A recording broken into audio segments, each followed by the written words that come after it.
Halo semua dan selamat datang kembali. Udah siap buat sebuah petualangan seru? Hari ini kita bakal kupas tuntas sebuah provinsi yang punya semuanya. Keindahan alam yang bikin melongo, warisan budaya yang kaya banget, plus deru mesin sirkuit kelas dunia. Yuk, kita selami bareng-bareng Nusa Tenggara Barat. Oke, kita mulai dengan cara yang spesial ya. Tabik, semeton. Ini adalah sapaan hangat dalam bahasa Sasak, bahasa asli masyarakat Pulau Lombok. Biar kita semua langsung ngerasain keramahan dan kekayaan budaya yang bakal kita jelajahi hari ini. Ini dia peta perjalanan kita. Kita bakal mulai dari gambaran umumnya dulu, terus kita mundur ke sejarahnya, abis itu kita cicipin kulinernya yang enak-enak, lanjut mengagumi alamnya yang luar biasa, dan ditutup dengan ikon modern yang berhasil membawa NTB ke panggung dunia. Oke, kita mulai dari bagian pertama. Jadi Nusa Tenggara Barat atau yang sering kita sebut NTB, itu secara geografis intinya ada di dua pulau besar, Pulau Lombok di barat dan Pulau Sumbawa di timur. Dan dua pulau ini punya karakter yang unik dan beda banget satu sama lain. Terus siapa aja sih yang tinggal di sini? Nah, NTB ini rumah bagi beragam suku loh. Kalau kita lihat datanya, mayoritas penduduknya itu adalah suku Sasak, terutama di Pulau Lombok. Sementara itu, kalau kita geser ke Pulau Sumbawa, di sana jadi rumah bagi suku Bima dan Sumbawa. Keragaman inilah yang bikin budaya di sana jadi kaya banget. Biar kalian kebayang skalanya, NTB ini jadi rumah buat lebih dari 5,6 juta orang. Ibu kotanya ada di Mataram. Dan ya itu tadi, seluruh denyut kehidupan dan ekonominya berpusat di dua pulau utama yang super mempesona ini. Nah, sekarang kita coba mundur sedikit ke masa lalu. Gimana sih sejarah membentuk NTB sampai jadi seperti sekarang?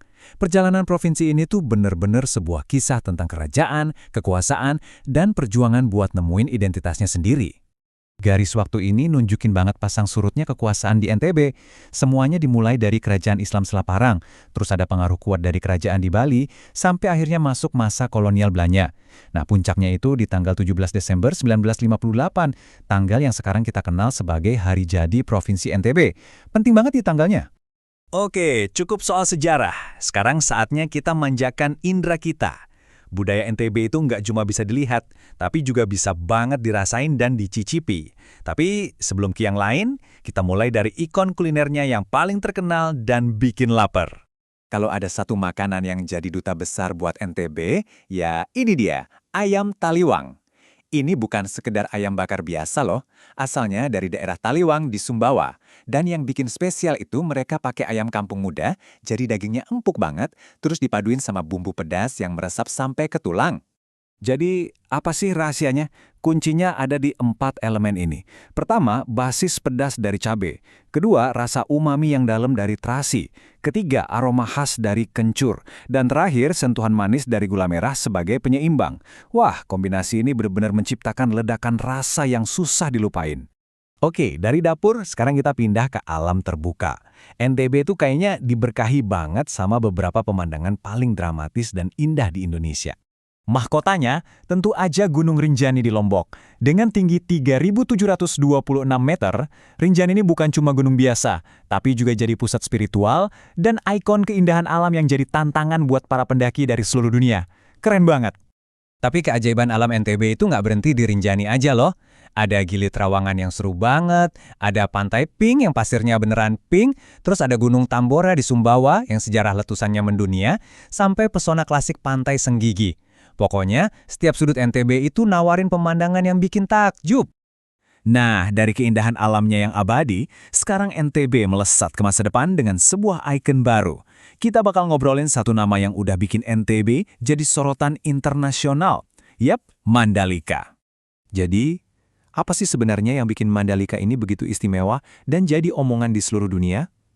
Jawabannya ada di perpaduan antara keindahan alamnya yang luar biasa dengan teknologi sirkuit yang paling canggih. Angka ini udah ngejelasin semuanya. 1 menit 32,163 detik. Cuma butuh gitu doang buat Toprak Razgatliolu naklukin sirkuit ini pas balapan World Superbike. Ini bukti nyata kalau Mandalika itu sirkuit kelas dunia, bukan kaleng-kaleng. Coba kita lihat speknya. Panjangnya lebih dari 4,3 km dengan 17 tikungan yang pastinya menantang langit. Kapasitas penontonnya juga gila, bisa nampung hampir 200.000 orang. Makanya sirkuit ini jadi tuan rumah buat ajang sekelas MotoGP dan World SBK. Dan ini dia yang bikin Mandalika benar-benar unik. Konsepnya itu sirkuit jalanan. Maksudnya, kalau lagi nggak ada balapan, sebagian lintasannya bisa dibuka buat akses publik. Cerdas banget kan? Ini perpaduan brilian antara fasilitas olahraga kelas dunia sama destinasi pariwisata yang ngasih dampak ekonomi langsung ke masyarakat sekitar. Jadi, intinya gini, NTB itu provinsi yang sangat menghormati masa lalunya, tapi di saat yang bersamaan, mereka melesat cepat ke masa depan. Dari istana kuno sampai sirkuit MotoGP. Pertanyaannya sekarang, dengan perpaduan skuad ini, kira-kira apa ya langkah NTB selanjutnya? Gimana? Suka dengan pembahasan kali ini? Kalau iya, klik tombol like ya. Kalau enggak, dislike juga nggak apa-apa. Tinggalkan komentar kalian di bawah. Dan jangan lupa subscribe kalau mau lihat lebih banyak konten seperti ini. Sampai jumpa di episode selanjutnya. Kami penasaran banget, kalian nonton dari mana aja nih? Ada yang dari Mataram, Bima, atau Sumbawa? Mungkin ada yang lagi ngerencanain perjalanan ke sana? Coba dong absen di kolom komentar ya.